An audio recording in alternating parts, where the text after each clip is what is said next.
Get on to rock, get up to burn, stand with the pride, ever feel your desire.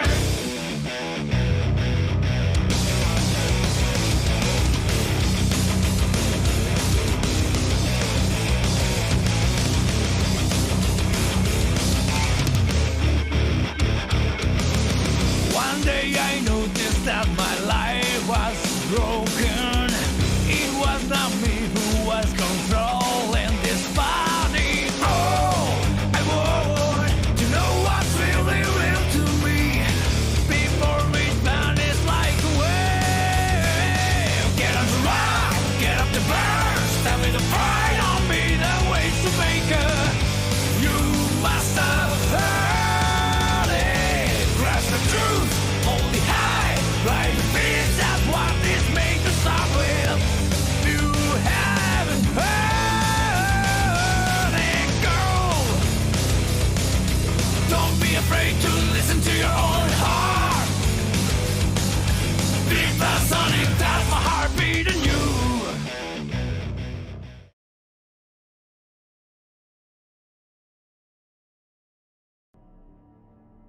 Good evening, ladies and gentlemen. Welcome to the Mid-Atlantic Mauling League. It is week 2, about to get underway in the Chaos Cup, the very first competition of the season, and I think it's going to be a pretty good one tonight. Tonight we have the Masters of MAML versus MacLeod's Maulers. MacLeod, El Numerino versus the Highlander. It's going to be Dark Elf versus Necro. Let's take a look at the standings.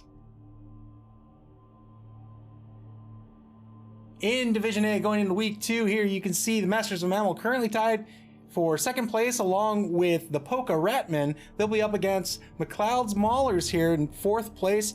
All teams in the top 4 have won their first game. They have 3 points each. They're just split up by that TD differential, and that is going to be important here as we have 7 weeks of regular play in the Chaos Cup. The top 2 teams are bound to be separated by TD diff, so it's important not only to win, but to win as best as you can. In Division B, you can see Sweet Bunny, newcomer to the league, in first place with That's Kinda Catchy, a Dark Elf team. 4 Elven teams in this competition this season. Donkey Teeth, coached by Dead Freds, in second place. The Dinner Bell Darlings in third. Skitter Twitch Die Die, the Skaven team by Berserker Tempest. They are currently in 4th place. Followed up by the Themyscira Termagants, coached by Merrick, former Chaos Cup champion. He's in 5th currently with his Amazon team. The Carnivores, coached by Nick Satan, former league champion. He's coaching Kislev here. He's in 6th. Followed up by the Knights of Nuffle, the current reigning league champion, Clypheus, and newcomer Chime with Coda di Topo, another Skaven team. Lots of agility in this competition this year. Let's take a look at this Masters of MAML roster first. Dark Elf team, by the power of Twitch TV, I have the... All right, this has got to be Skeletor. This has got to be Skeletor. Coming in with a TV of 960, El Numerino and the Masters of MAML here. You can see he'll be down. He's down Skeletor of all people. He'll be down on Blitzer. That's going to be a huge blow to him in this game. He's going to have to pick up a journeyman that's going to bring his TV up to 1030. Speaking of Skeletor. It's going to bring his TV up to 1030. He has 2 rerolls, 1 apothecary, 1 fan factor. You can see he's got 4 blitzers. He's going to be down 1 this game, 1 runner, and everything else lineman. If you're unfamiliar with Dark Elves, you can see that they're a little more resilient than Wood Elf teams. They have an AV of 8 instead of an AV of 7, except of course for the runner here. But they also have access to skills out of the gate, unlike High Elves. So you can see all the blitzers here come with block. The runner here, he's got, what was that, quick pass or dump off? That allows him to do a quick pass if he's blocked. Not a bad skill that can really shake up your offense pretty well. You can go for the run if it doesn't work out. If you have somebody in position to catch it, you can just dump the ball off really quick. I'm surprised he didn't bring a witch elf. This is by no means a bad roster. I would say this is a fairly common roster. I just think the witch elves are really, really good. They're also really, really expensive. He's coming in with 2 TRRs in this game. Tila and Evelyn will show up when I can afford them. Fair enough. 2 TRRs, you may think that's not enough, but look at this. AG4 across the board, except of course for Skeletor. I wonder if Skeletor is going to get sacked after this game with that injury. He's down to an AG of 3. We'll see. That's a lot of money for AG3. But 2 TRRs, not too bad for an Elven team. Elves are defined by their high agility of 4 across the board. 2 is not bad. You can get by with 2. And I think that's perfectly acceptable. He has the Oppo and the 1 fan factor. He's going to be up against the MacLeod's Maulers, the Highlander himself, not dead yet, coming in with a roster of 11, as you do when you're brand new, when you're a fresh team. He has a TV value of 10, but remember that El Nubarino is going to have to pick up that journeyman. That means 20k is actually going to MacLeod's Maulers. He'll get 20k in petty cash. Not much he can do with that. He has 7k in the treasury. He could pick up a free reroll if he wants, but I think he's just going to hold on to his treasury money. He has the 2 flesh golems, 2 whites, 1 werewolf, 1 ghoul, and everything else is a zombie. 1 fan factor, 3 TRRs, 1 necro. He doesn't have access to an apothecary because he's a necro team. Not because he's a necro team. I almost called him a necromancer team. Because he's a necromantic team, he doesn't get access to an apothecary. This means that everybody who has regen, when they get knocked off the pitch, there's a 50-50 chance that they're going to be fine. The only positionals on his roster that don't have regen are the ghouls, of course. How do you play Necro? I think Necro is a very solid team as well. Not as obviously solid as, say, an Elven team like a Dark Elf team. But man, look at this. You have the Flesh Golems who have Stand Firm. They have Thick Skull, they have an AV of 9, Strength of 4, and Stand Firm. Stand Firm is a very, very good skill. This means that when they get blocked, they don't have to get pushed back. They can stay put where they want. Very good skill for pitch control. Those Flesh Golems can eat up space, especially with that Strength of 4, with that high resiliency, including the Thick Skull. They can just stay there, they can post up, and they can exert tackle zones, and that's what you want to do with them. The 2 whites are the Blitzers. They have the block skill, not a bad stat line at all. The Werewolf, maybe the star of the show here. Number 5, he has Claw and Frenzy. Frenzy, of course, means that he'll get 2 blocks. If the first one results in a push, he has to follow up, and he takes another block. In fact, he always has to follow up on his blocks. He never gets to stay put. But Claw combined with that. So Frenzy, say a 2-die block, make that double. 4 dice he gets to chuck on a block, and Frenzy means that on each time, when he breaks armor, he treats everybody's armor value as if it's a 7. Huge skill, and you get it right out of the gate with one of these werewolves. You can see why they're so expensive.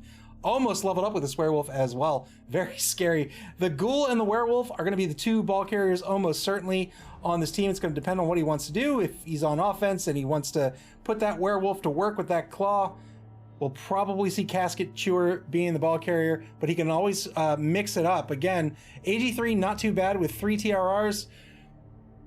You can go either way, right? You can go either way with a quick pass. He has 3 rerolls. That's exactly what you want to do with an Necro team, in my opinion, because as you can see, it's going to cost him 140k to get rerolls from here on out. That's the highest in the entire game of Blood Bowl. So you want to get them when they're cheap while you can. He picked up 3. I think that's a good call. How do the 2 teams play? Well, again, I think the MacLeod's Maulers are going to use those Flesh Golems to post up where they want to exert control on the pitch. If they can do that, that means they can force their opponent to go one way or the other. They can use their whites and their werewolf to start taking people off the pitch, to start knocking people down and stunning them. And then, of course, the Zool, Ghostbusters, the ghoul and or the werewolf can then just start running down pitch with those zombies to follow up. If he's going to play the running game, he doesn't get to go too fast because those zombies only have an MA of 4. But remember, they're so fast. The werewolf can travel 10 movement spaces in a single turn, so he doesn't have to get too far down the pitch to be in scoring position. Same with the ghoul. He has an MA of 7, which is fairly fast, and he has the dodge skill, which not only makes him a little more resilient than at first blush, but it also means he's going to get a free reroll on those dodges. So even if there's a tackle zone between him and the end zone, he can just break free and try to score. Boy, there's so much agility in this competition this season. It's such a stark contrast to last season where we had a lot of bashy teams. I'm here for it. I'm excited to see how this goes down. I wouldn't say Necro is an agility team, not by a long shot, but the Dark Elf team obviously is. So we'll see if the coaches are in Discord and ready to go, and if they are, we'll get this game underway. Looks like one coach is in Discord. Doesn't necessarily mean that they're not ready, but we'll see.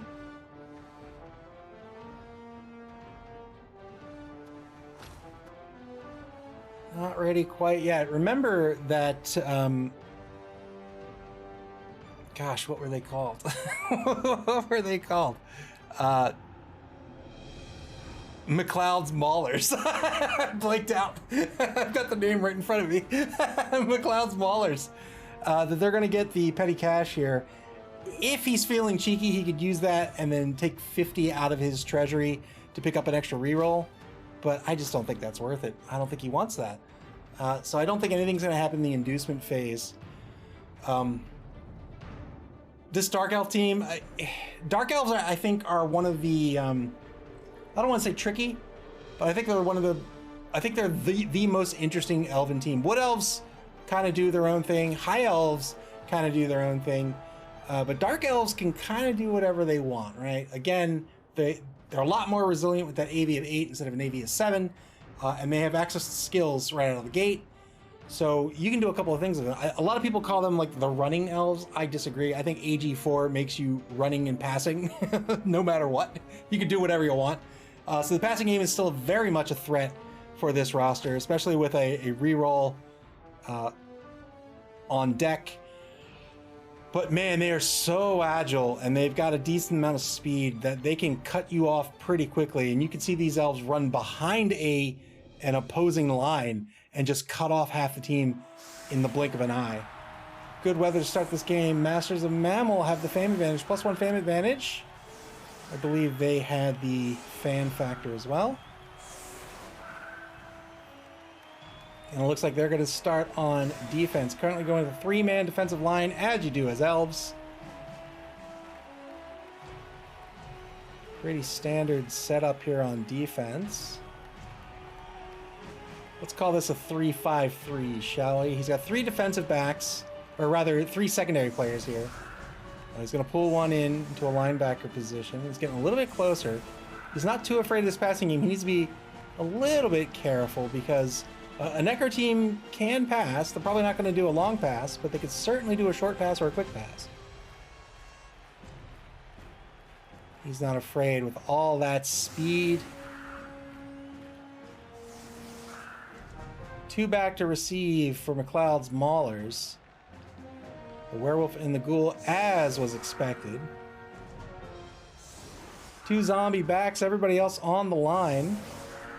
Going with a 6-man line, 7-man really, 1 wide to the left. He's going to try to block down the slide. Now two wide in either wide zone.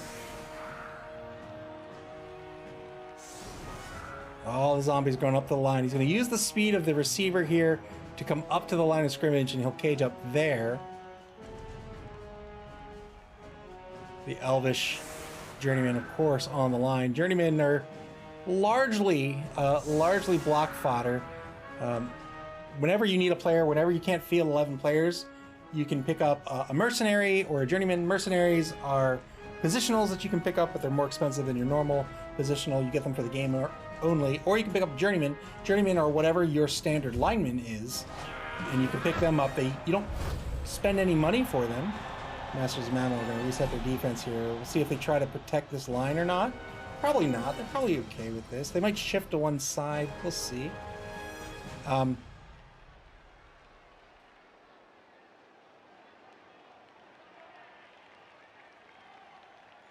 But yeah, so the journeymen don't cost you any money, but they do count against your TV, and they are your standard linemen for that particular race, but they come with the loner skill. Loner means if they want to spend a reroll, a team reroll, they're going to have to roll a D6 first, and it's a 50-50 shot whether they get to take the reroll or not, even though the reroll gets spent. So what you'll see on it, wow, shallow kick. I wonder if that was on purpose.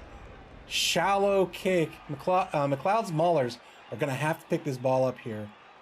So we'll see if that'll impact their turn order at all. You'll often see a journeyman not attempt any rerolls, and in fact, because of that, their action order will switch up as well. They'll probably go last or even won't go at all. They're just there to eat up tackle zones and take some blocks. And speaking of that, Journeyman goes down in the first block of the game. Gets the POW with Arrow Snot Patch, the #1 Flesh Golem. 2-dot block on the right side of the line, gets a POW as well against Clawful, the #9 Dark Elf lineman. One more block on the line. Probably, well, I don't know who he takes it with. Probably takes it with the zombie, I would say.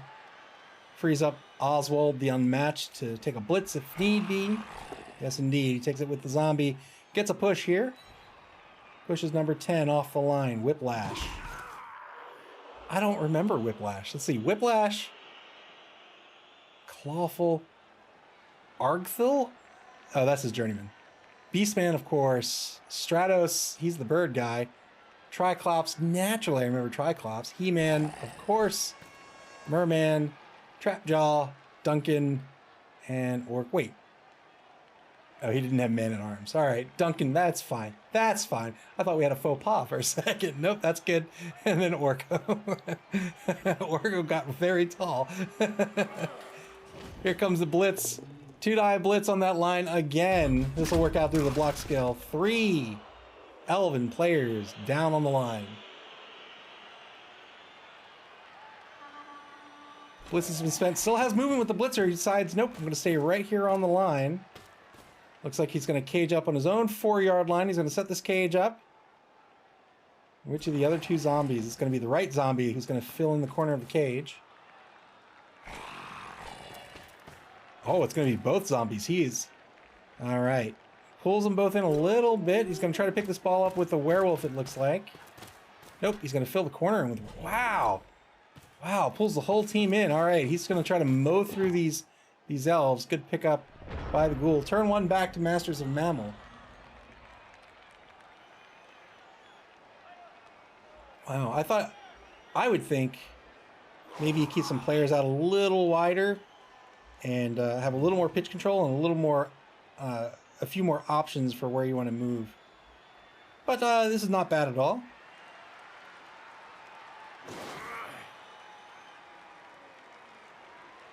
Journeyman stands right back up for the Masters of MAML.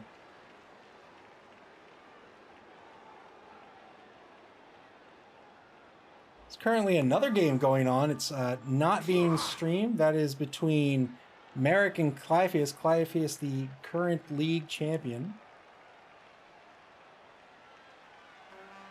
That's Amazon versus Brett. Also a matchup I'm very intrigued by.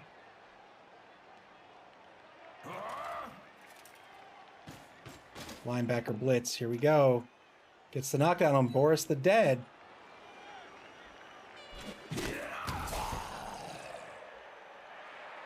Blitzer's now on the line. Is he going to dodge out? Probably not. He's going to keep the #3 white marked.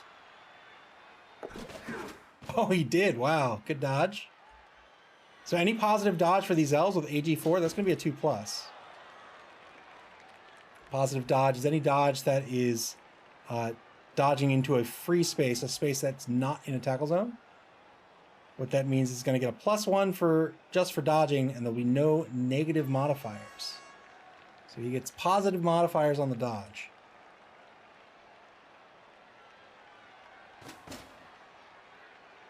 The blitzer shimmies back and forth a little bit. Gonna move forward 1 more space, and that's it.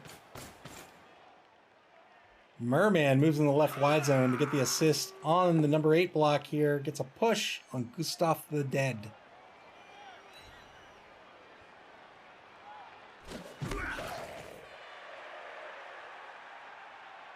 No more blocks to take here for the Masters of MAML. Where will they keep their defense? They might keep it exactly where it is. MacLeod's Maulers just squared up, right center pitch. Center pitch is, all things being equal, center pitch is a nice place to be. It gives you lots of movement options, right? You have the most movement options in either direction. But man, the defense is right where it wants to be. And sure enough, El Nubarino said, you know what? I'm good.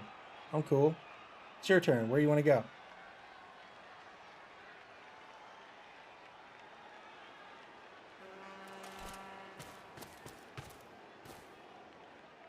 Number 7, Zombie, Boris the Dead will move forward, mark this defensive line. They're going to move at least one space forward with this cage.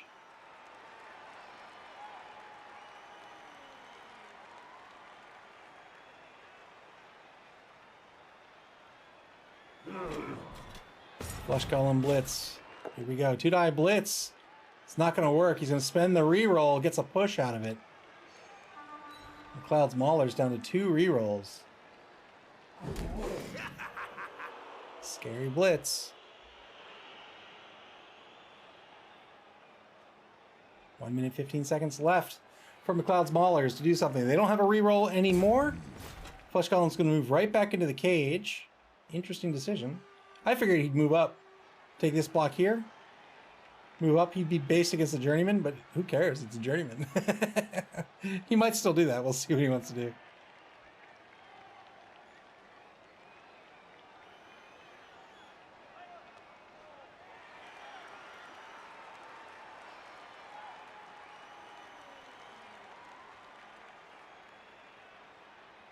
Trying to decide what to do with this cage. Really not a whole lot to do. I mean, you squared up at mid-pitch. I think the plan is stay at mid-pitch, see what you can do.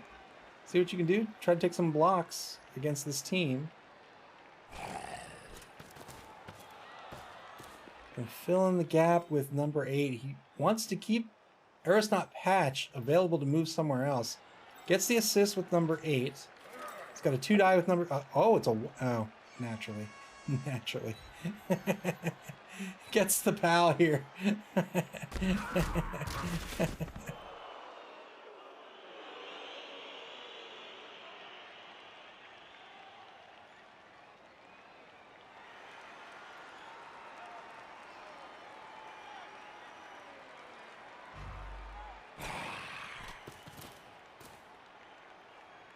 Moves one space out to the right. Keeping the cage right where it is. Didn't move forward at all with this cage. Turn 2, back to the Masters of MAML.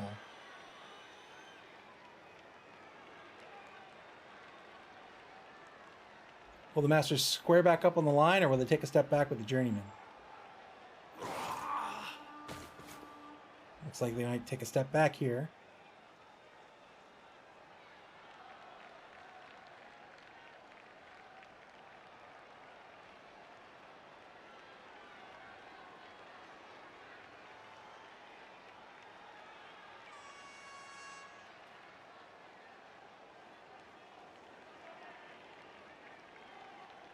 El Nubarino trying to decide what to do with his offense. Might be deciding if he wants to get aggressive or not. I don't think he needs to. I think his defense is really in great shape here. He's got 2 rerolls. He has higher agility, and his defense is in perfect position against this offense. I think if you're the Masters of MAML, you just let MacLeod's Maulers keep doing what they're doing. Let them make a mistake. Let them burn through their rerolls. Blitz coming up. Blitzing number 3. 2-die Blitz. Gets the knockdown. Oswald the Unmatched. Breaks armor. Of course you break armor with that kick. Look at those cleats.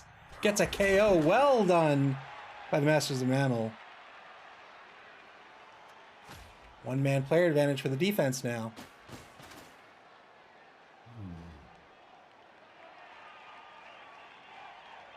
You always want to take your blitz. You get 1 a turn. You want to find a place to take it. Take it on a high-dollar player, an important player, or sometimes even just a player who's easy to take off the pitch. El Nubarino went after that blitzer, went after one of the positionals. I think that was a good call.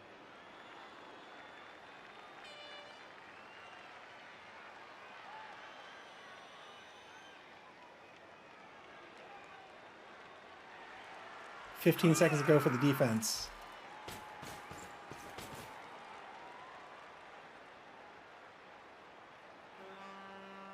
Take a mark on number 7. Are they trying to get this block out of here? They are. All right, 2-die block. Both down results. Fair enough. Turn 3 for MacLeod's Maulers now.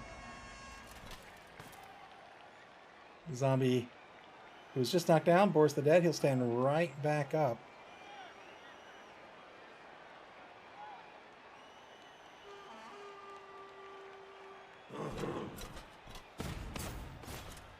Takes the blitz on the right side. I thought he might have taken it on the left here.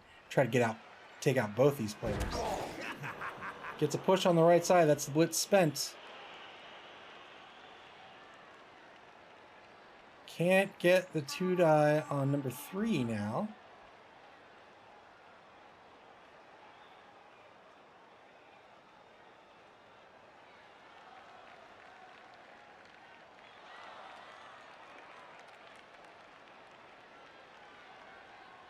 On a team like this Elvish team, so with Wood Elf team, everybody's AV7, so you go after the most expensive player, right? You want to go after the players you can take off the pitch, which would be the linemen. But if you can go after a war dancer, they're a little bit harder to take off the pitch. They have an AV of 7, they have block and dodge. But if you can knock them down, then you go in for the foul. In my opinion, you knock them down, you go for the foul, you take that most expensive player off the pitch. Same sort of idea here with these Dark Elves. Everybody's an AV of 8, so it doesn't really matter who you go after. The Blitzers are a little tiny bit more resilient with the block skill. But I think if you can take a block on a Blitzer, you do it. you do it. Why not? Of course, if you can go after the runner, the AV7, that would be my first pick probably, if it's easy pickings. Takes the mark on the left side.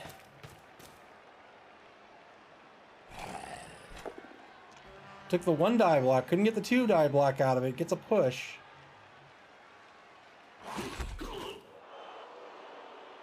Number 8, Trapjaw. It actually kind of looks like Trapjaw. Moves the ball 1 space forward. Ball now on the MacLeod Maulers 2-yard line. Wow, look at this cage. This is fireball territory. This is ripe for a fireball. Thankfully, it's the beginning of the season. Nobody has access to fireballs, or wizards, I should say. Turn 3 for the Masters of MAML. They're going to stand their journeyman right back up.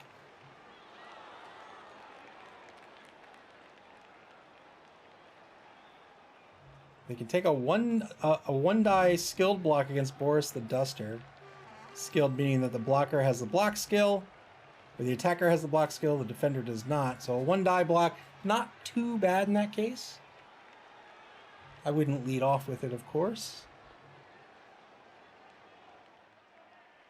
Can take a block against the Flesh Golems. Currently an uphill block. Flesh Golem has a strength of 4.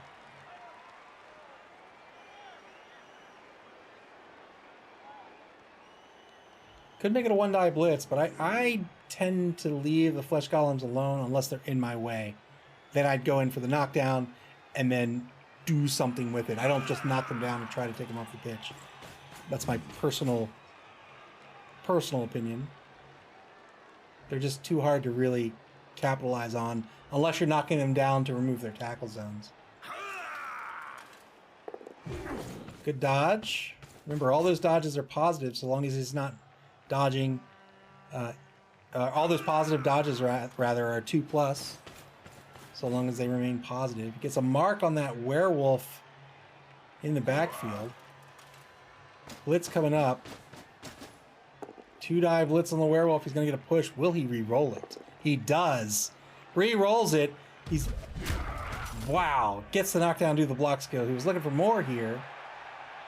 But he takes that werewolf down, loses 3 MA. He's going to have to spend 3 MA to stand up. It's going to reduce his MA effectively to 5 next turn. And that werewolf really has nowhere to dodge unless it's where the current ball carrier is.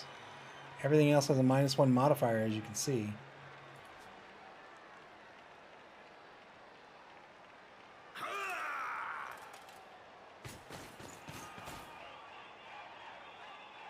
Ten seconds left for the Masters of MAML in turn number 3.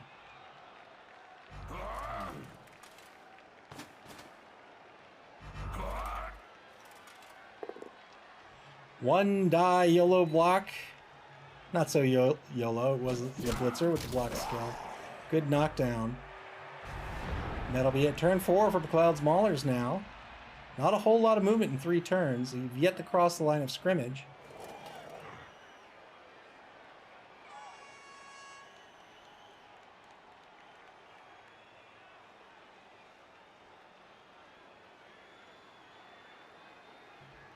And stand up number 9. Yeah, and get the 2-die on the journeyman. And indeed he does. He's going to get a push out of this. Will he follow up? Yeah, he's going to follow up here. He's probably going to try to take the 2-die blitz with the flesh golem on He-Man. Maybe? Ugh, I'm a little scared by that.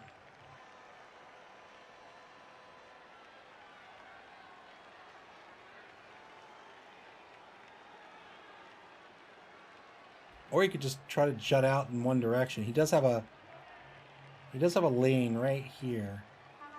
He can start moving if he wants to shift laterally. But I don't think he does. I don't think he does.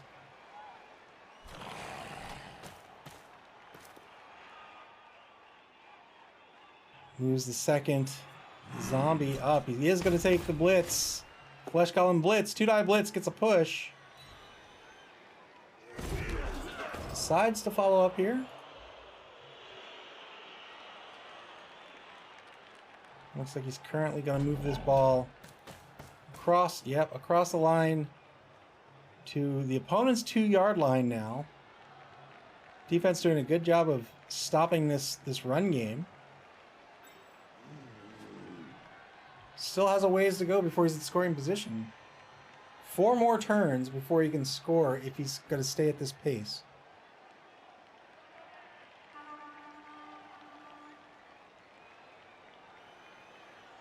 $25 remaining from MacLeod's Maulers. Really taking their time deciding on the blocks they want to take. They have a 1-die against number 3 at the moment. And it's not a good one. It's not a good block.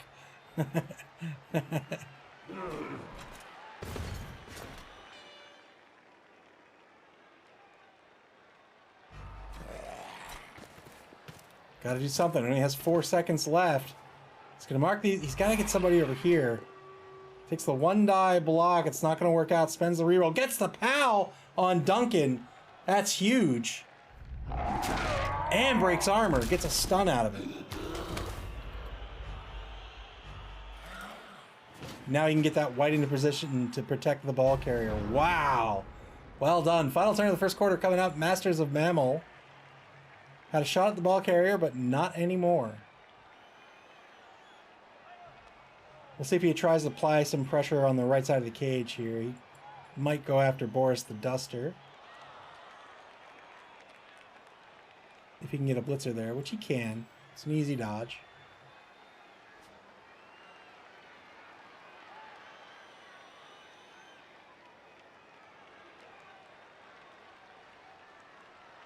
Number 11, Zombie, came around to lock these 2 linemen down.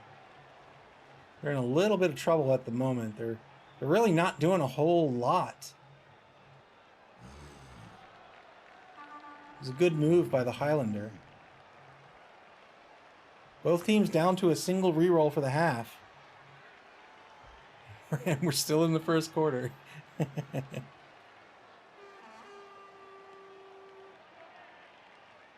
gotta tell you, it's raining right now, and the rain sounds so irregular.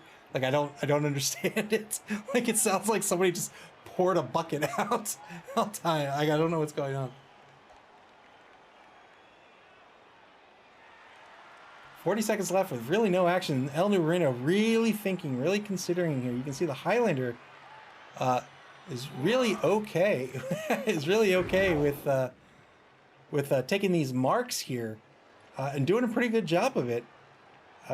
Slowly plotting this ball down pitch. Ex Nihilio, welcome to the stream. I hope you enjoy Blood Bowl. I love this game. If not, stick around. It's a really fun game. As you can see, it's football with werewolves and elves and flesh golems. Hank the Ranger says, "I wish it was raining in the game." That'd be fun. I hope it snows. I hope it snows on the next drive. With 4 seconds remaining, El Numerino still hasn't taken his blitz. Gonna try to take some marks here. Gets the 2-die on Bait the Returned. Gets the knockdown. And he's just gonna shift this defense back. He's gonna stay in front of the cage. Turn 5 for MacLeod's Maulers. Wow. Wow. A lot of decision making there. He said, I'm not going to get greedy. I'm not going to continue to apply pressure to this cage. I'm going to keep my defense in front. We'll see if that pays off. Second quarter begins. MacLeod's Maulers with one team reroll remaining in the half.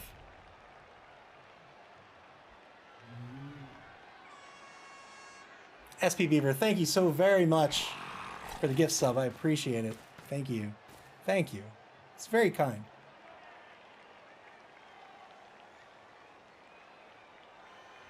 The Maulers making a move here. They're going to mark. They're going to get the 2 die on number 9. They're going to mark with the zombie. They get the push. They're really looking for more out of these blitzes, but they'll take the push. We'll see if they move up 1 or 2 spaces with the ball carrier. If they want to take some strategic marks, in the next couple of turns, you might see the ghoul break away into a half cage into the left wide zone or even the right wide zone.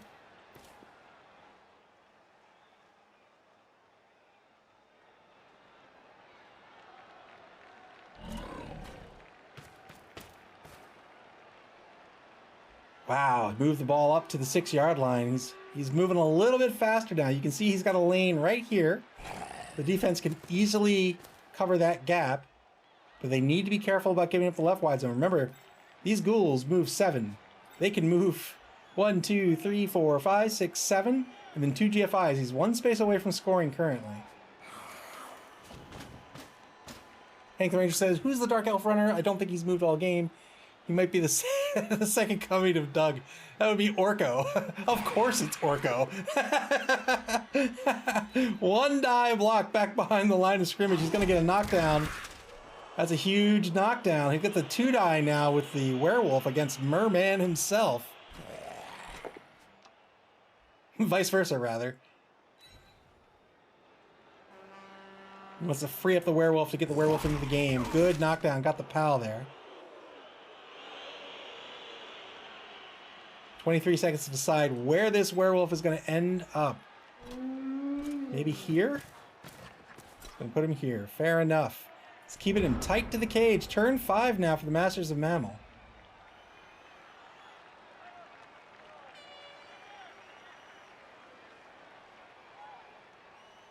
We only have 1 mark. It's a skilled block. They have the block skill. That means on a both down result, they don't have to go down. So with a 1 die block, when you block, you compare strength 3 versus strength 3. If you have more strength than your opponent, you get to roll 2 dice. If it's equal, you get to roll 1. If you have more than double, you get to roll 3. And it works in the opposite direction too. If your opponent has more than you, it's called an uphill block. 2 dice are rolled, but your opponent's going to pick which of the dice get chosen instead of you. So currently that's a 1 die block, but he has the block skill, which means one more face is safe for him. So instead of it being a 50-50, it would be a 2/3 in his favor on that roll, making it a little less risky.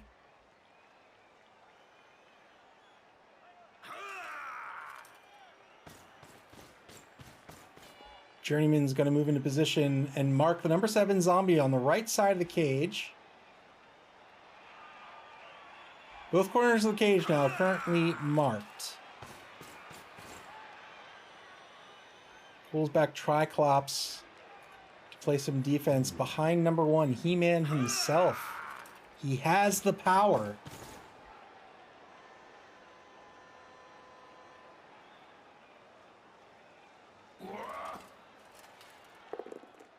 Two die block. Works out due to the block skill. The front right corner of the cage has gone down. Well done. Got the assist from the Journeyman. It's good use of the Journeyman. Remember, you don't want to spend rerolls on a Journeyman, but they can certainly eat up tackle zones. They can eat up blocks, and they can absolutely lend assists on a block. When you take a block, you get an assist for every one of your players that is adjacent to the player you're attacking, but not an opponent's tackle zone. That's a +1 to your strength. So, in the example here, 3v3, if you can get an assist on that, that would be 4v3, and you get to roll 2 dice. Good dodge by He-Man. Good dodge by Merman.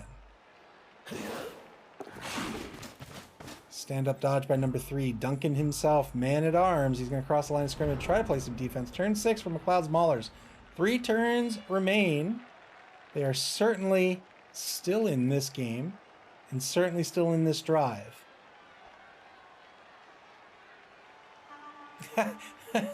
Hank the Ranger says no one cares about their journeyman, which makes them sad and gives them a loner. I really want that to be the lore. I want it to be that journeymen are loners because nobody cares about them. They're always thrown in harm's way. The 2 zombies behind the line of scrimmage, they're going to move up and mark those 2 players that are wide left here, number 3 and number 7, one of which is a blitzer. So that's a pretty decent mark. Remember, it's still a positive dodge to come out in this direction, but the more you make your opponent roll dice, the better. This is a game where new players will play. They'll pick up this game, they'll chuck some dice, and they'll go, "Oh, I lost. It's a dicey game. It's a random game." It is not. This is a game of luck mitigation. You want to roll less dice yourself, or roll more favorable dice, and you want to make your opponent roll more dice. The more you can make your opponent roll dice, the better off you'll be. And you'll see better coaches do that time and time again.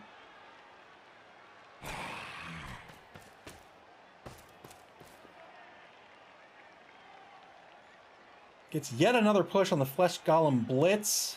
Takes a mark with the zombie. These zombies are great for taking marks too. They're only 40k. They are so inexpensive to replace. And just move them up, mark a couple of players. Why not? Make your opponent chuck dice. They have to chuck dice to dodge. If they want to take this block, sure, it's a free 2 die coming back, but that's one less player that can block someone else or lend an assist somewhere else. Hank the Ranger says Necro could try to break the left. Yeah. He's also still in pretty good shape. With 3 2.5 turns now, I guess, remaining. He really can go wherever he wants. The left side's a little tied up. The right side could be pared down as well, but the problem El Nuberno has is he's got 3 players out of position now, and he can really only effectively cover one of these 2 sides. So he's gonna have to be really strategic with his blocks and or his positioning coming up here on turn 6. This ghoul is in scoring position right now. He has an MA of 7. That's 1, 2, 3, 4, 5, 6, 7. 1 GFI will score him the game. If you're new to Blood Bowl, GFI stands for go for it. When you move, you can move your full movement allowance. In this case, it's a 7. That's the MA. Plus, you can move up to 2 more spaces. Those are called go for it. For each additional space you want to move, you roll a d6. On anything but a 1, you're good. On a 1, you fall on your face. There are certain skills that can make the odds better, or in fact worse. Certain events.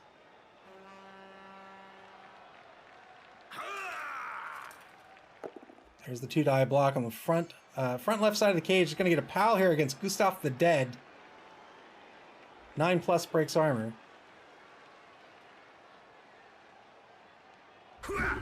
And he did it. Broke armor, got a stun. That could prove to be a very, very good stun.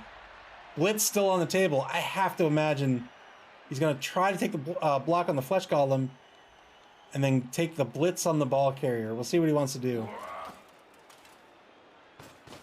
Just going straight in on the ball carrier. Fair enough. 2 die block. It's going to be a dodge push. Remember, the dodge skill not only lets you re-roll a die when you make a dodge, but it makes the defender's stumbles result. That's the POW with the exclamation point. Instead of getting knocked down, you get pushed away. It's a very good skill to have.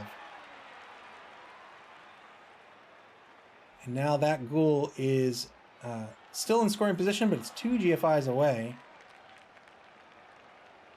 If that journeyman gets blocked down, I have to imagine we'll see this ghoul try to scoot out.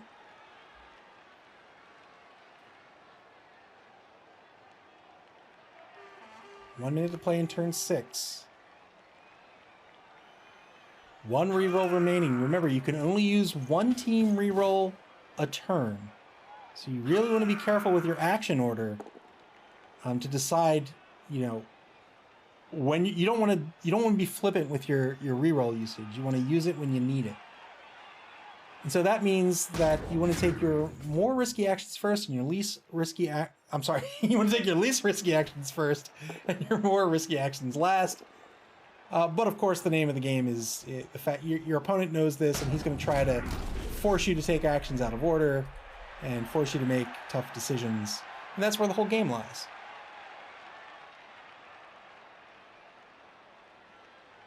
Good knockdown on the Flesh Golem. Has a block, has a 1 die with the Journeyman if he wants it. I don't know if he wants it. I would probably take it. I would probably take it. He's going to.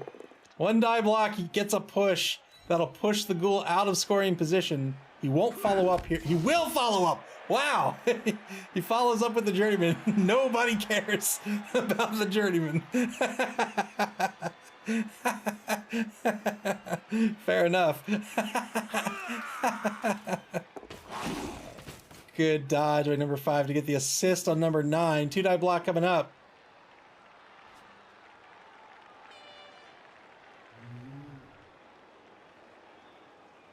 Hank the Ranger says, yeah, hand off to the werewolf. He can hand off to the werewolf with the MA8, and the werewolf can just sort of gallop into the end zone. There's number 3 getting into position to try to prevent that.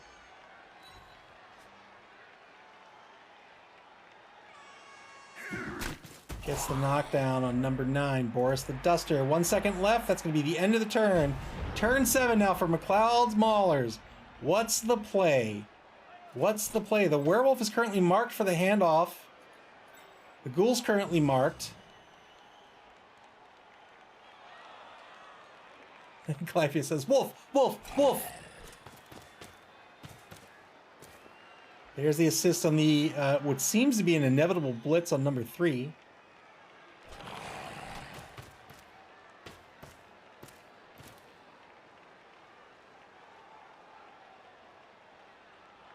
Moves number 11 in position. Getting tackle zones seemingly between Merman and the end zone. So Merman can't freely dodge in this direction. 2 die block with the Flesh Golem. Gets a POW on Ardphil, the Journeyman.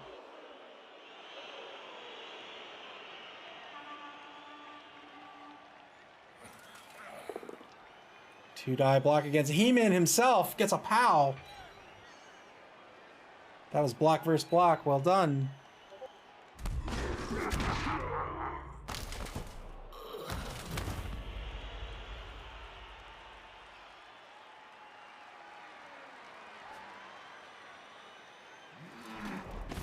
Another good stun. Blitz still on the table. A little over a minute to go in turn 7 for the Maulers. Handoff blitz. So I think, right, 1, 2, 3. Oh boy. 1, 2, it's tough. You can't get the. Yeah, I think handoff blitz. I think that's the play, right? Handoff blitz to the werewolf.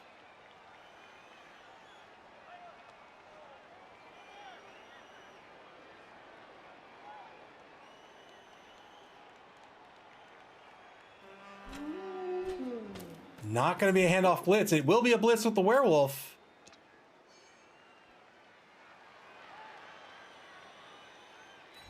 Took the blitz on Triclops instead. Interesting decision. Frenzy follow-up. Gets the knockdown.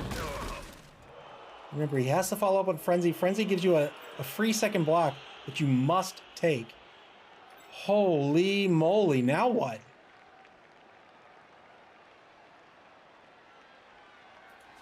Now what? The ghoul's got to go, like, here or something. Like, oh boy, I don't know what you do. Good. Oh boy. Is he safe? I don't think he's safe. Turn 7. I don't think he's safe. He is very much not safe. We'll see. We'll see if Casket Chewer can stay on his feet. Not so trusty Patches, welcome to the stream.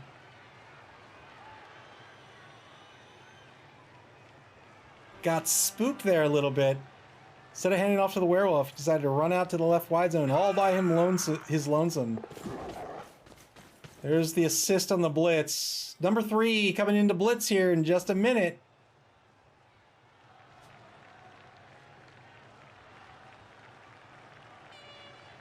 Try to stand up your players first, just in case this goes awry.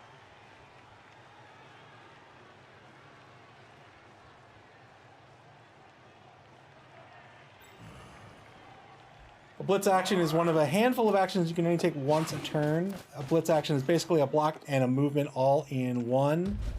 There it is, the knockdown. Where's the ball scatter? And gets a great stun on Cascature. Wow! Is he going to try to GFI to pick this ball up? Is he feeling himself that much? Wow! A blitz is a movement and a block all in one, except a block costs you one of your movement points. Otherwise, you can split your movement up however you want. You can move before the block, after the block, or a little bit before and after. Not going to GFI onto that ball. That's fair enough. It's a 2+ to pick the ball up, but he's got to roll the d6 first on the GFI, and then he's got to roll the ball pickup. And he says, "Nope, that's too many dice for me." He's in really good position here. You can see he moved one space forward here, didn't go after the ball.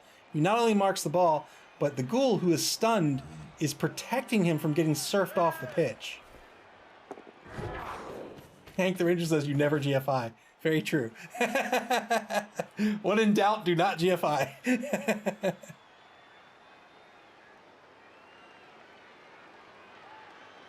Clypheus triggering the emergency GFI warning to warn all comers: do not be wary when you GFI. SB Beaver doing the same. Thank you for the bits. A good run by the Maulers here.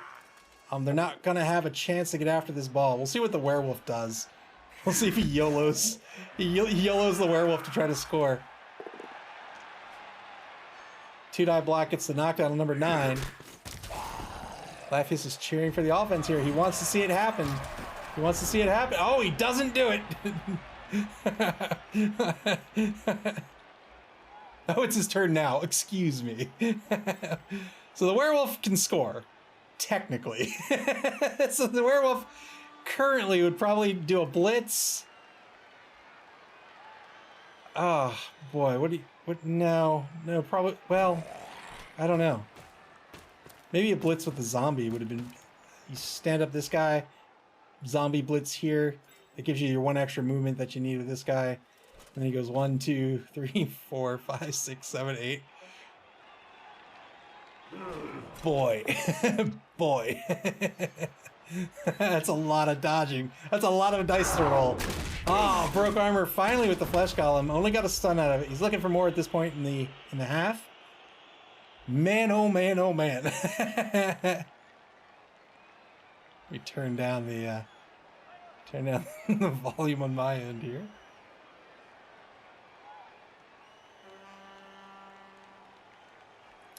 Not so trusty Patches says, always push onto the ball, never GFI. I would not do that. No.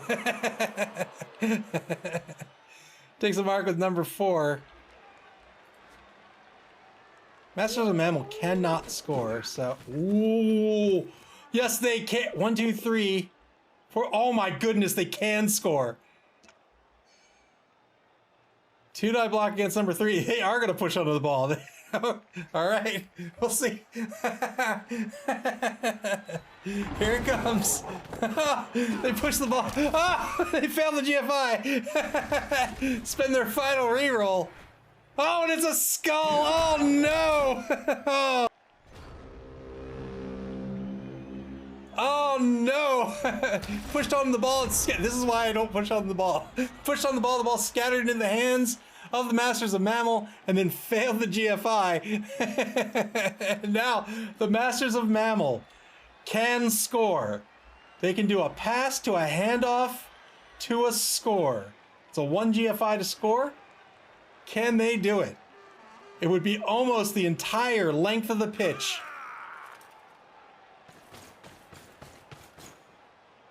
We're going to go for this 2-die against number 7. They don't have a reroll. 2-die block, it's all they need. They'll push this direction to open up this channel here for the thrower.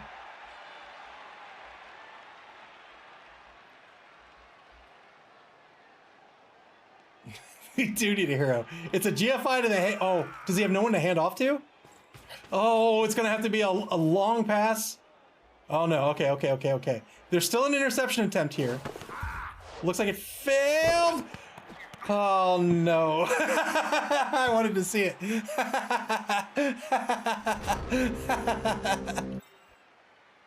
That's the end of the half. Wow, what a half. 0-0 at the end of the half. The Masters of MAML are going to be on offense here.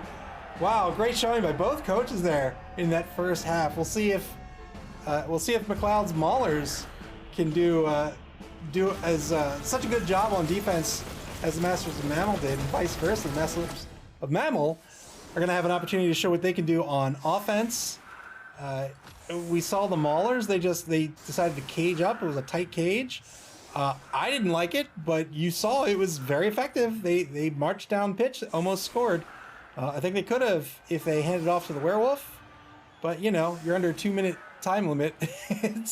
You have 11 choices to make in a turn. It's a lot to think about.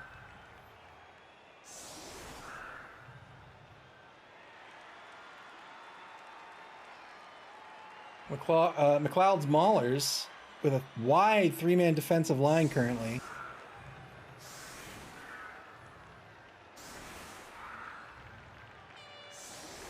Defense gets to set up before offense does.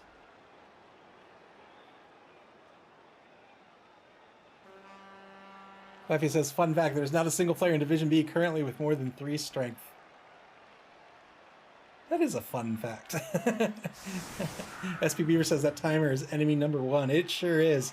It goes by in the blink of an eye, man. Not so trusty Patches says, I miss it. Any injuries or KOs yet? No. I mean, there were a couple of KOs, but everybody's back on the pitch. So it's 11v11 on the pitch.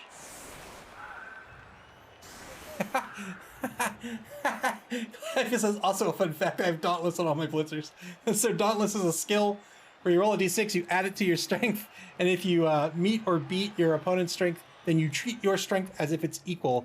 And what that does, it means that against high-strength players, generally speaking, all you need is 1 assist to get the 2-dime block. But apparently, with nobody more than strength 3, Dauntless not helping so much. 4-man offensive line for the Masters of MAML. 2 players in either wide zone. When you set up in Blood Bowl, you have to put at least 3 players on the line of scrimmage in this center section of the pitch. And you may put a maximum of 2 players in either wide zone. The long rectangles here. Everything else is fair game. 5-man offensive line. He's going to try to block down this whole defensive line. And why not, I say.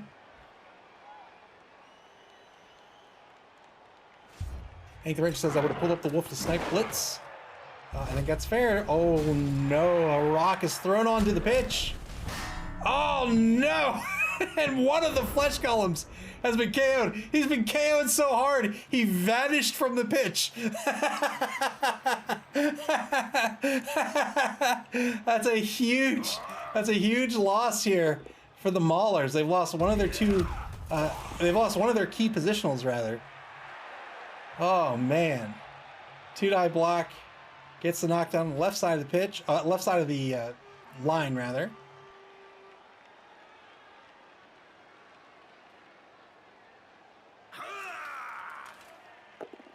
Two-die block on the center defensive tackle is going to be a push result against Baldric the Barber. Yeah, this is a good block here. So you can see the way he's doing this. He had 3 players on the line here. Took the block of the left side player, moved him up to keep this assist, and now he gets another 2-die block attempt on this player, and this time gets the PAL. Well done.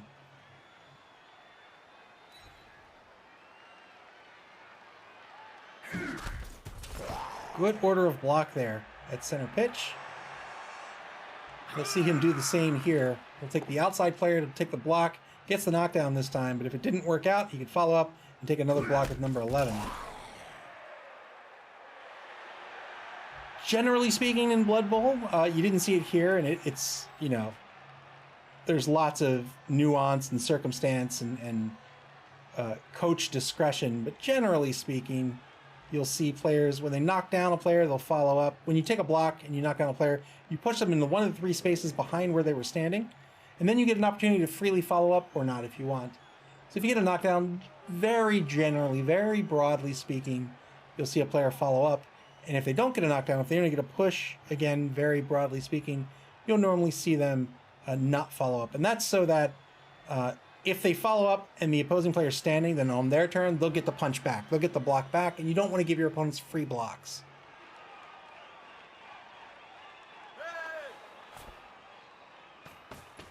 Ball pickups 2+, because this is Elvin ball. Worko, the runner, in possession of the ball now. Pretty good position here for the Masters of MAML. We might see him pull a player, maybe 2 players back.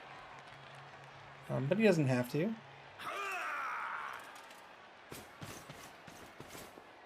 going to take the mark. Still has the blitz. It looks like he's going to try to blitz down Conrad the Butcher. Here it comes. It's going to be a 2-die skilled blitz. It's going to be a both standing result. Oh. Is he going to stay there? Or is he going to dodge out?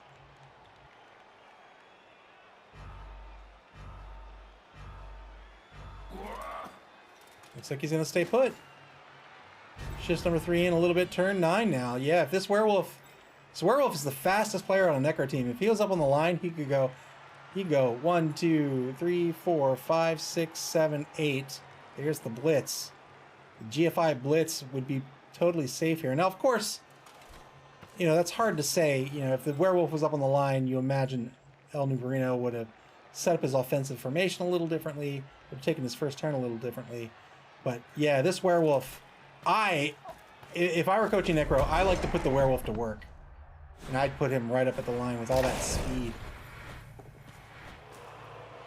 Failed the GFI right out of the gate here. MacLeod's Maulers down to 2 rerolls.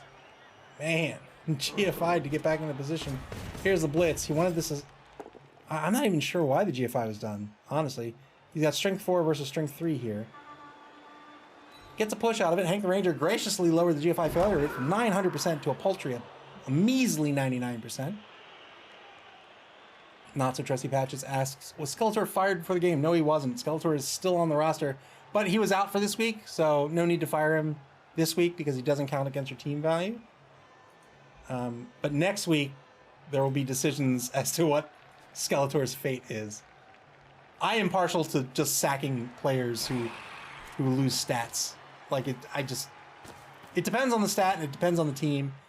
But generally speaking, oh, double skulls.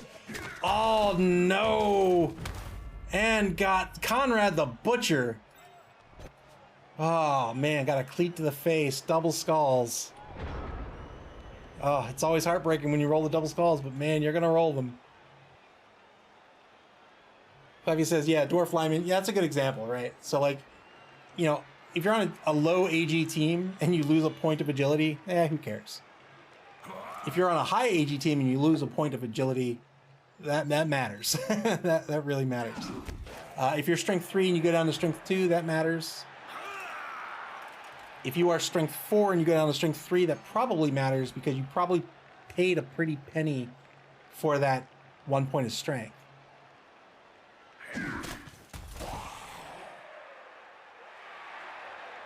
When players get injured in Blood Bowl, their value does not decrease with their injuries. So if a player gets injured, they still count as whatever they count as.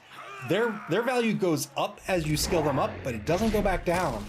So if you get a particularly serious injury, you're still effectively paying the cost of the better player. And oftentimes it's just better to sack the player and hire a fresh one. Failed dodge, 2+ dodge. If you're new to Blood Bowl or maybe even perhaps new to board games, it can be very easy. Players, especially new players, tend to look at a die and they see 3 probabilities. They see impossible, 100% possible, or 50-50. That's all they see, right? So you roll a d6, you say, oh, a GFI only fails on a 1. What are the odds of that? I'm guaranteed to get a success. Or they might not say guaranteed, but they're thinking it's guaranteed. And when you roll a 1, they're almost indignant, right? They go, I rolled a 1, how can that be? All these dice, all this is ridiculous. It's not ridiculous. A 1 is a 17% chance. That is a lot more than you think it is. You roll those dice, you will roll a 1. So you really need to be careful with those GFIs. You can't treat them as free movement. You really need to consider if it's worth the risk of rolling the die or not.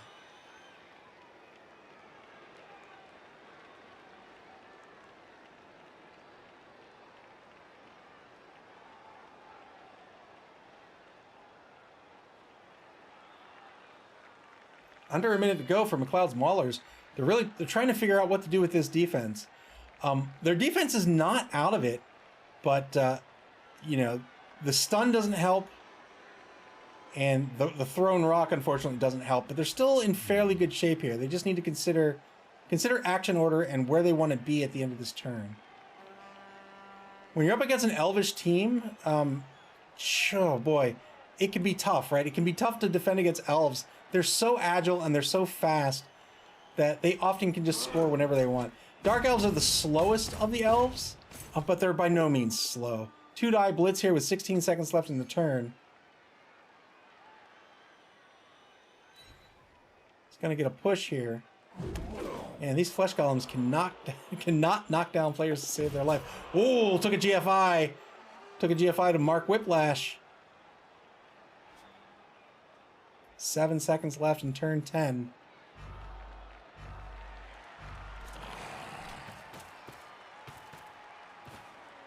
You also need to consider where you're at in the game. So it's 0-0. Obviously, you don't want to lose. So it seems very, very obvious you don't want your opponent to score. But there's the alternative, right? Like, do you want your opponent to score as quickly as possible so that you can get the ball back and try to score, right? So the Necro team, not quite as quick as this Dark Elf team. They're not slow. Remember, you got an MA of 8 on the Werewolf. You got an MA of 7 on the Ghoul. That is faster than this team, this Dark Elf team, but it's the only two pieces that can actually move that fast. Oh, good armor break here by number 9. Gets a stun. But you might need to consider, okay, well, if I can goad him into scoring early, or if I can force him to score quickly, I can get the ball back with enough time to draw, as opposed to if I go all out to try to stop his score, I might not be able to, and then I'll lose 1-0. That's a decision. That's a strategic decision you have to make as a coach. It's usually a much easier decision against like a high elf team or a wood elf team than it is a dark elf team.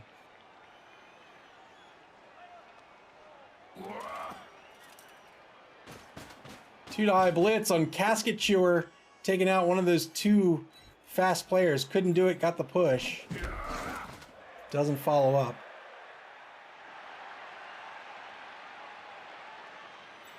Still has lots of movement left with this blitzer. He can move 2 more spaces for free. No fouling done yet in this game. I am offended.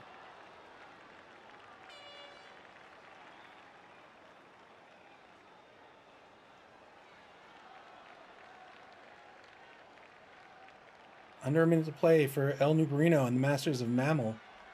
Blitz has been spent. Hasn't moved the ball carrier yet. He doesn't need to. Remember, he's pretty quick. The ball carrier also has dump off. So if he takes a block, he gets an option. That skill allows him to take an option to do a quick pass first.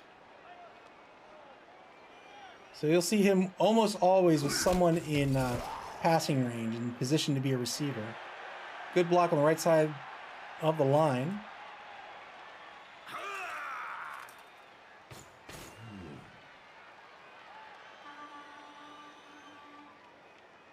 Really needs to be careful here and consider what he's going to do with the ball carrier. His team is spread fairly thin now. Takes 2-die block at the line.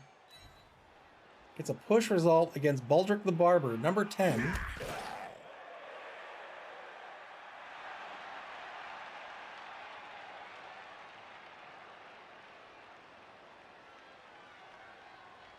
Probably moves the journeyman up here, maybe? And maybe dodges him out. I don't know. Oh, boy. Oh, looks like he's going to move the ball into the left wide zone.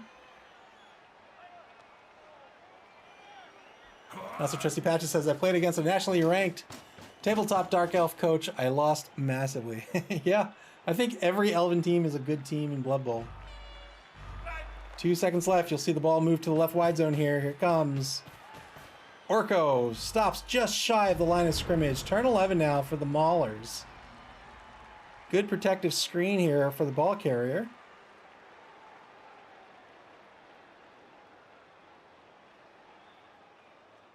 There is a lane for defenders to move through currently. It's right here. So he could funnel some defenders in this way.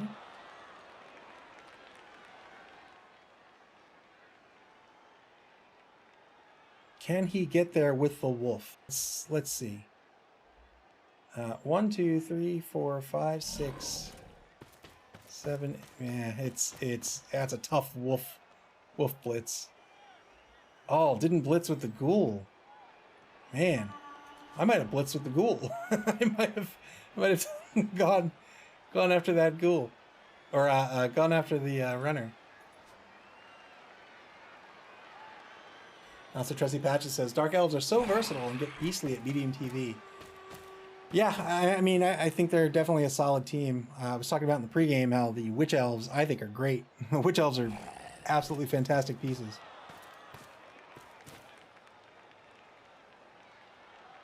I mean, they're no war dancers. Am I right? They're no war dancers, guys. 2-die block by Bait the Returned. The Returned gets a pal here. Knocks down Whiplash. Whiplash gets Whiplash. Just stood up number 11. Probably should have done that first. But that's all right. 43 seconds to go in turn 11.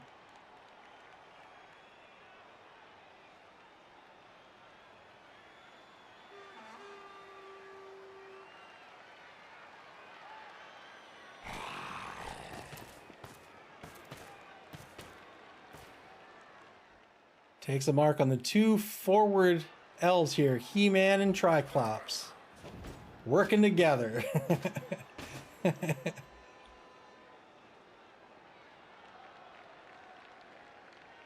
Oswald the Unmatched. The white moves into position, trying to get in front of this would-be cage. Needs to be a little bit careful about giving up this area here. It's currently well covered.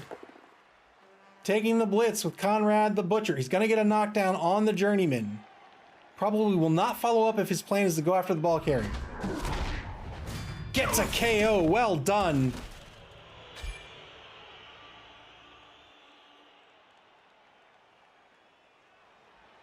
Oh, wow. I thought he might dodge out here and get a mark on the ball carrier. This is better, I think. Or maybe just go here? I don't know. I don't know which one's better.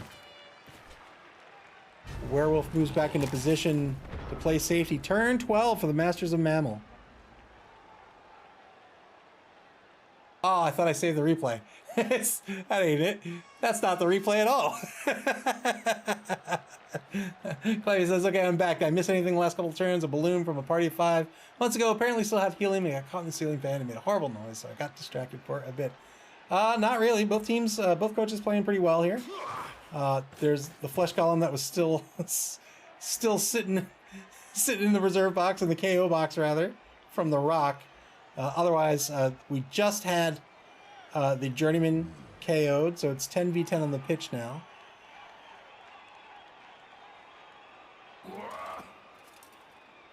Blitz by the Masters of MAML coming up. 2-die blitz way over the right side of the pitch. It looks like he's going to try to shift laterally to the right. Good knockdown.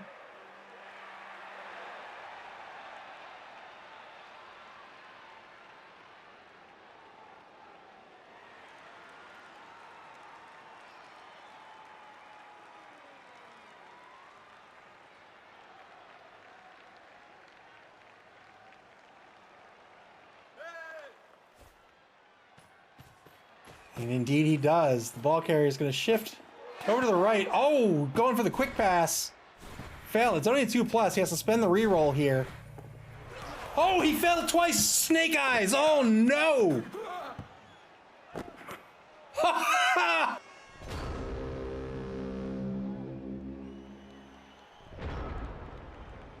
That was a 2+ pass. He failed. He had to spend the reroll there. It's a little bit safer where it ended up. It actually got into the hands of the intended receiver, I believe. So failed the pass, spent the reroll, ball scattered, it was fumbled, scattered out of his hands into number 3, who fumbled the ball as well, scattered it into the hands of number 11, who ended up catching it.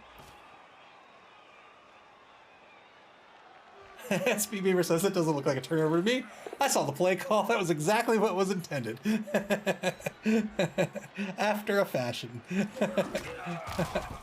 Oh, he was really lucky that worked out. Wow.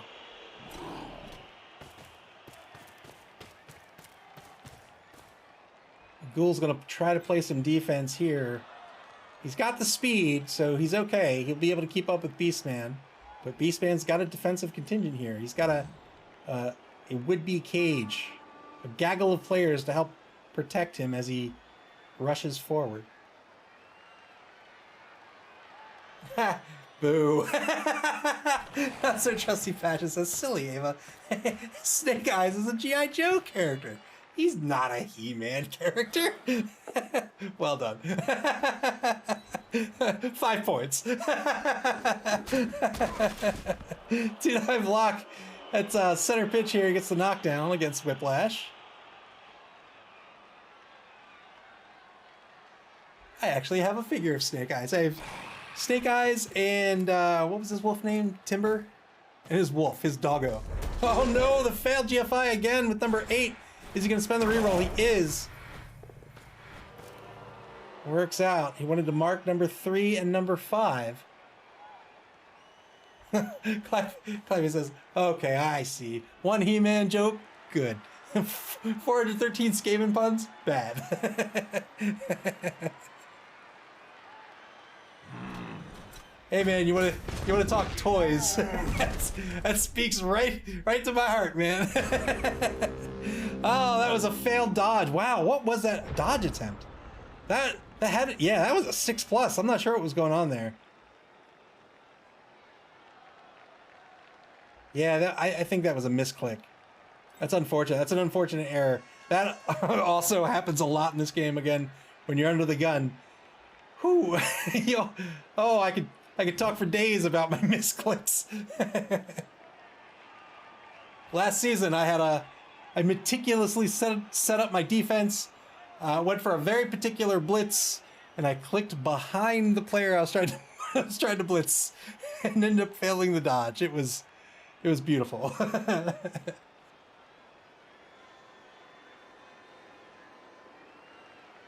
Fourth and final quarter of this game begins. 0-0 ball game. Masters of MAML with 1 reroll here on turn 13. They can very easily scoot away. They could scoot away with a full cage. They could scoot away with a half cage. Not a whole lot of players that can get after them. He does have the Ghoul and the Werewolf. Imagine we'll see a block on number 10 and then a mark on the Werewolf, a mark right here. Blitz right out of the gate. 2-die blitz. Gets the knockdown on Gustav the Dead. SP Beaver says, beautiful, not the term you used that day. Yeah, it was... Oh, that was a bitter pill to swallow. 35 seconds left for the Masters of MAML. Man, I have to imagine he's going to try to cage up six spaces away. Indeed, looks like he's going for the half cage on the 14-yard line. So if you're on the sideline, you can, instead of setting up a 4-point cage, you can just set up 2. Because there's only one side, or rather 3 sides that you have to defend against. There's nothing over here. So 2 players instead of 4 will work just fine.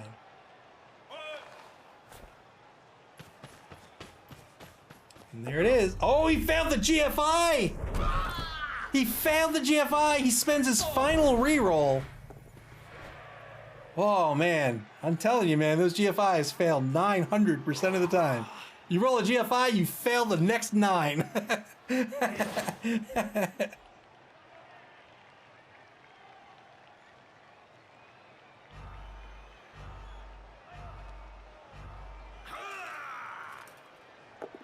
There's that block. Gets the POW. Oh, does he have enough time to mark the Werewolf? He gets number 1 here to here. Yeah. Even better. He doesn't... That's fine. That's totally fine. Just so long as he gets between the Werewolf and the ball carrier. That's what he wanted to do.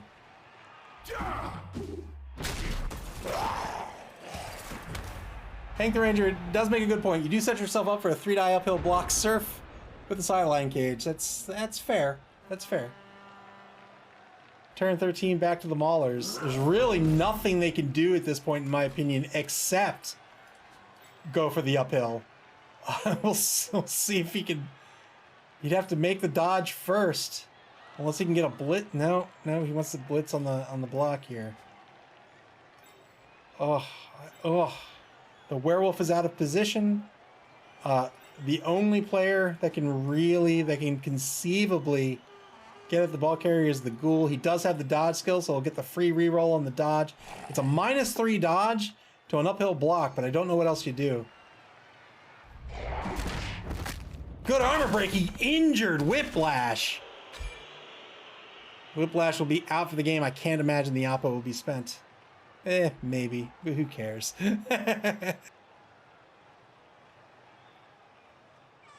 SP Beaver says force the TD and then try to tie with the last 3 turns. That's an option. Yeah, I mean, that's an option.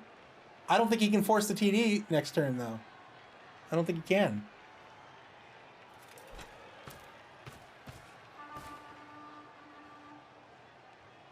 Takes a mark on number 6. 1 minute to go.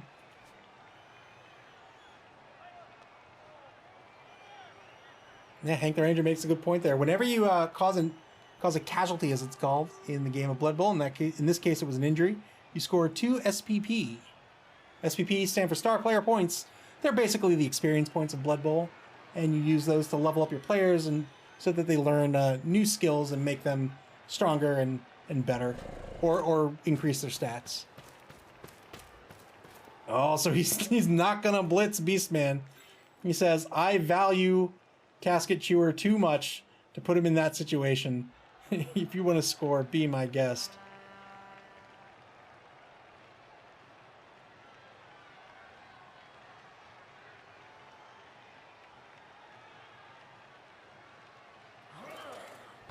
Here comes the blitz on number 7, it looks like. 2-die blitz. Double skulls, spends the reroll, only gets the push. He'll follow up to get the mark on the ball carrier. He was looking for more on that blitz.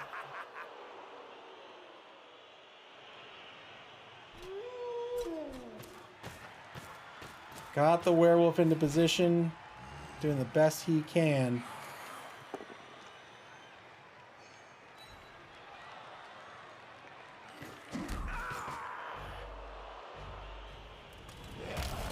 So what he can do here is he can put a player here that gives him the assist for the block. He can block this player, he can get a player here, and then he can surf Casket Chewer if he so desires. Oh, that's right, there are no team rerolls remaining for the entire game. The only rerolls that are left are the ones that are innate to skills, which I believe in this game are just the dodge skill.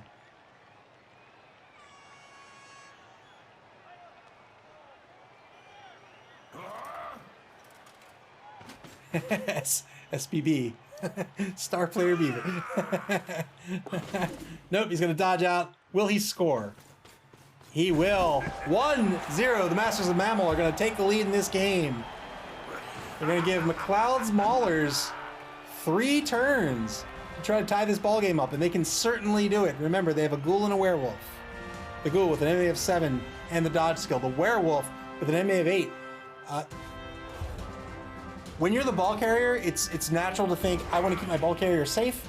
And so newer coaches will tend to not take blocks with the ball carrier, not with the werewolf, right? The werewolf, because he has frenzy, and because he has that high speed, he can take the block, and he has claw, right? He can take a player off the pitch. You tend to be wanting to use your werewolf every turn. But frenzy effectively gives him extra movement. So don't be surprised if we see this werewolf as the ball carrier taking the frenzy blocks or the frenzy blitzes and then just trying to skedaddle down pitch.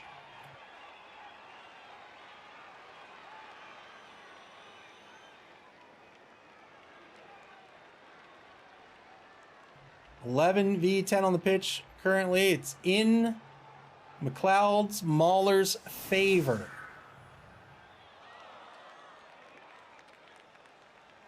One-man player advantage. Defense currently setting up. The weather could change for this, what seems to be the final drive of the game.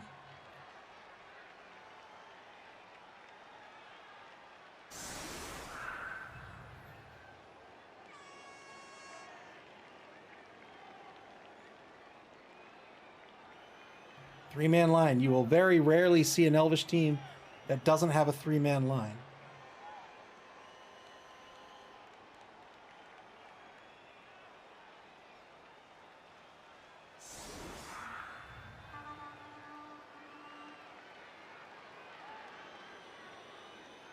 Hank Range says a riot would sink for the Maulers here. Well, a riot would be a 50-50, right? It would either add a turn or remove a turn.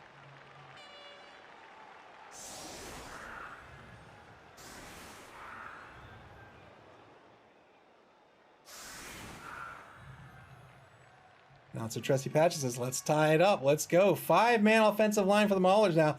They are not out of this game. 3 turns is enough for them to score.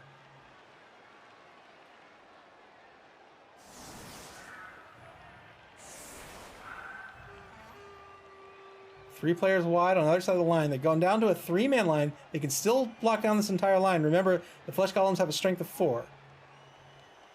They can take the 2 die here and then just go down the line. Here's the kick. Perfect defense. The Masters of MAML are going to get to reset their defense here. We'll see if they do or not.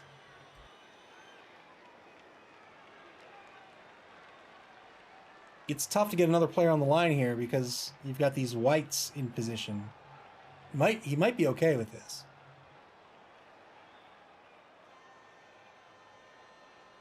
Shallow kick by the Masters of MAML. No team has a kicker. A kicker is a player with the kick skill. You're going to have to level somebody up first. So at the beginning of the season, nobody's going to have a kicker. And so the ball really just kind of goes... You get to position where the ball is, but man, does it scatter. Does it bounce? So you really don't have an opportunity to put it where you want to. At least not accurately. So this is a good kick for the Maulers here. They don't have to spend movement walking backwards to pick the ball up. It's right in front of their would-be kickoff return player. They get the assist on Duncan. And they get the assist. They get the tie-up here on Stratos, the number 4 blitzer in the right wide zone.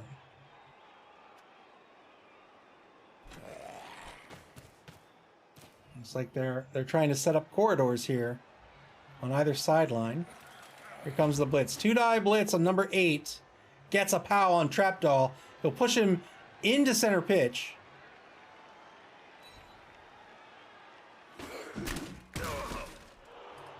Yeah, he's trying to set these corridors up. Good block. Good follow-up as well.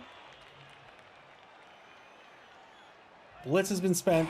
Blocks on the line to take, but remember, action order is super critical here. He has no rerolls left. He might try to pick this ball up first before he takes these blocks. He's not gonna... I don't think he's gonna want to risk not being able to pick the ball. Oh, he's gonna take the block first. Gets a push. Ooh. Oh, man. Follows up with the flesh golem. Still has the ghoul to move, too. The ghoul would be a quote-unquote free action, as is the number 4 white. There'd be no die rolls with these players. The blitz has already been spent, so they can't block. Unless he dodges with someone, which he's not going to do. Oh, then... Oh, that's why. That's why. Double skulls. That's going to be a turnover. Oh, that's unfortunate. Man, that's what I was afraid of. Turn 15 for the Masters of MAML. Oh boy, I mean, right? Like elves, we're gonna see elves just march down this lane here. As Hank the Ranger says, elf's gonna elf now. Not so trusty Patches says blocked by greed. Normally in a normal half, this is the very beginning of the game, that would be the action order to take, in my opinion. So long as you had the ball protected in some way, so long as you had some halfbacks here or something, you'd be fine. You don't have to pick the ball up in turn 1 when you have 8 turns to go. Yeah, there we go. There's an elf. Good pickup by Merman, and now Masters of MAML invades. They're a good shot to go up 2-0 now. We're going to see a whole bunch of elves just start moving down pitch. Maybe take a blitz here. Yeah. Take it on the left side instead. He'll get the 2-die block. Both standing results. It's not what he wanted. That's all right. He needs to find a way to keep Merman safe. But even so, even if he doesn't, this is great for him.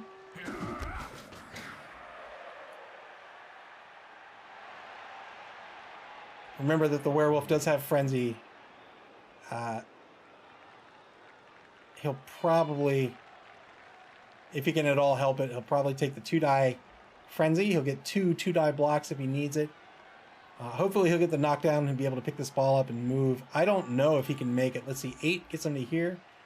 4, 5, 6, 7, 8. That's not enough. He's gonna have to pass this ball to somebody he doesn't want to pass it to.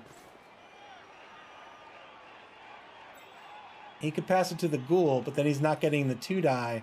And number 7. Well, he can get the 2-die with the white. He might want to pass it to the white.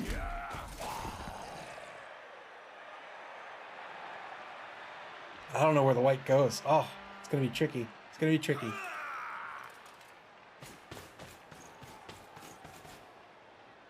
Aldo Marino moving a player back. I'd mark this ghoul. I would mark this ghoul. I'd put somebody here to intercept. Good dodge. Good dodge by number 9, Clawful. That's it. Turn 15. Penultimate turn for MacLeod's Maulers. Not so trusty patches. Triggers the GFI failure warning. 2-die block at the line. Yikes! It gets a push. Did he just shut down this lane? No, all right, fair enough. He's got the lane here. Oh, he's got to get this blitz. I think the white comes down for the 2-die, right? Like I think that's got to be what it is. White comes down for the assist, or the ghoul does. Can the white score? I think he can. 3, 4, 5, 6. 1, 2, 4, 5, 6. 1, 2, 1, 2, 3, 4. The white could score 2. Oh, even better. He's got the zombie, Boris the Dead, for the assist. He's got a blitz with the werewolf. He's going to blitz with the white instead. All right, fair enough. He wants the block skill. Wow, and that worked out. Wow. Wow. What? Yeah, he doesn't want that ball in the hands of that zombie. Wow. Wow, wow, wow, wow, wow. Failed pickup by the werewolf. That is it. Oh, that's unfortunate. MacLeod's Maulers not going to be able to score this game. Masters of MAML are going to win this one. The question is by how much? Are they in scoring position? They are.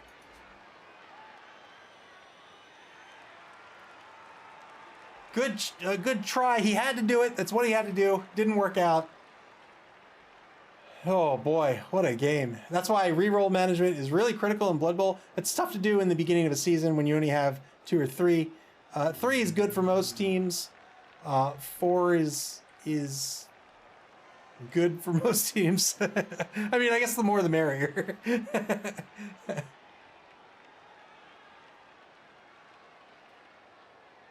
Oh, that's right. You can't hand off and blitz with the same player. You're absolutely right. You're absolutely right. Yeah, you can only do the once per turn action. You can only do a once per turn action with one player.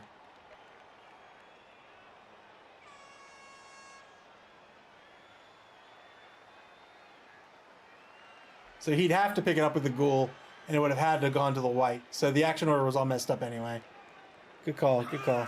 That's something I forget a lot. There's a number of once per turn actions in the game. Passing, handoffs, and blitzes are all once per turn. That means only one player can do those. And once a player has done that, nobody else can do that. Once a player has done a once per turn action, they can't take any other once per turn action in the same turn.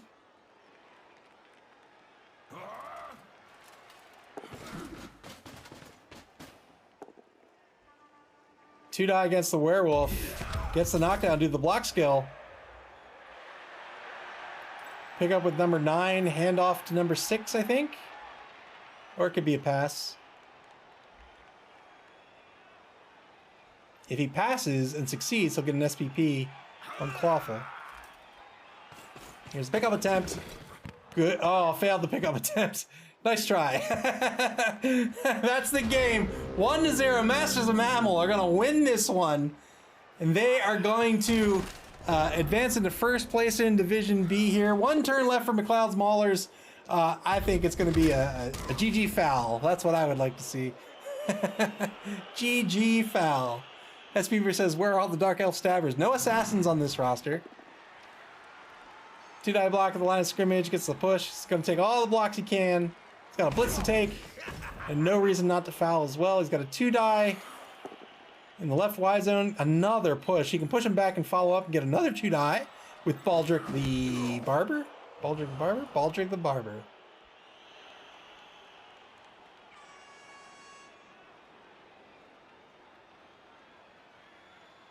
You can set up a 2 die in the right wide zone as well.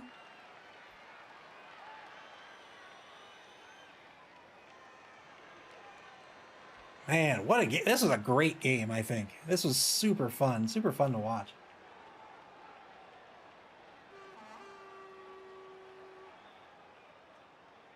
"16 seconds left. MacLeod's Maulers just trying to decide what they want to do and what order they want to do it. Probably giving their opponent a GG in Discord.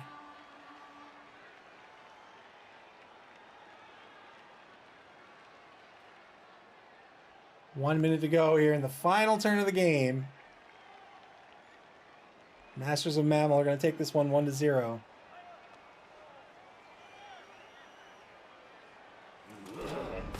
Stand up blitz with the flesh golem. 2 die blitz. He's going to only get a push out of it. Those flesh golems, man, they cannot. They just cannot knock anyone down. Here's the 2 die coming up the right wide zone. Hank the Ranger says, so many TRRs lost to failed GFIs. I need to write a song about not GFI. Like a country song. 2 die block. He's going to get the knockdown here. Doesn't get anything out of it. Got another block to take on number 3. Unless he fears losing his zombie. But he gets the POW. So looking for that 9+. Doesn't get it. Any more blocks? Any more blocks, or are we going to see a foul? He's got 2 assists on a foul against the blitzer here. I think that's a good. I think that's a good. Good foul to take. Oh, there it is. Got a KO. He was looking for more, but that's all right. The old GG foul. Doesn't get called off the pitch on the first foul of the game. Oh, a foul is another one of the once per turn actions, by the way. Oh, wow. I'm surprised he tried to dodge out the werewolf. I don't know if I want to risk my werewolf on an injury. That's it. The final of this one's going to be 1-0. Masters of MAML takes this one. You can see ball possession, not great. Good yay for the ground today. Not great for either team. Pretty good matchup by both these coaches. Playing these teams in ways I wouldn't expect to play them.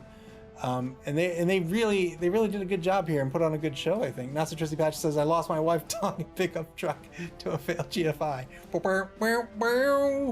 Hank the Ranger, decent ground game. It was. Lots of blocks taken in this game, as you can imagine. SPP for the game. MacLeod's Maulers. Wow, Boris the Duster is going to be the MVP. He picks up 7. He's going to level up after this game. Masters of MAML pick up 5 on the Journeyman. Oh no! And 3 on Beastman himself.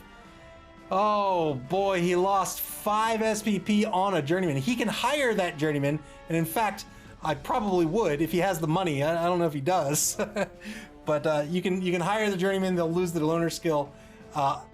Really, you should, just to not lose the SPP if he has the money. If not, oh well.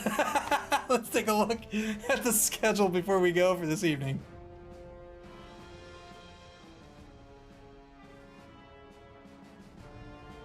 The Rage says nobody wants him on their team. That's why they lose Loner when you hire them. They're like, oh, somebody loves me. There was another game that went on tonight. That was on air. That was Knights of Nuffle versus the Themyscira Tervagants. And there's another game tomorrow night that's not going to be aired. That will be Berserker Tempest versus Sweet Bunny. Skitter Twitch Die versus That's Kinda Catchy. The next game that we are going to stream is going to be on Sunday. It's a double header. We're going to start with the Baltimore Blitzers versus the Polka Ratmen. That'll be this Sunday, January 15th at 6 o'clock p.m. Eastern Standard Time. That is UTC -5. That'll be at 6 o'clock. And then at 9 o'clock, we will have Damaged Dragons versus Cetra Skellies. War Horsemen versus Amenthot Ep. OG Flavortown versus Artificial Bunny for the first game. That will be High Elves versus Skaven. And then the second game is going to be Lizardmen versus Khemri. Both are going to be super fun to watch, I think. I hope you'll join us for those games.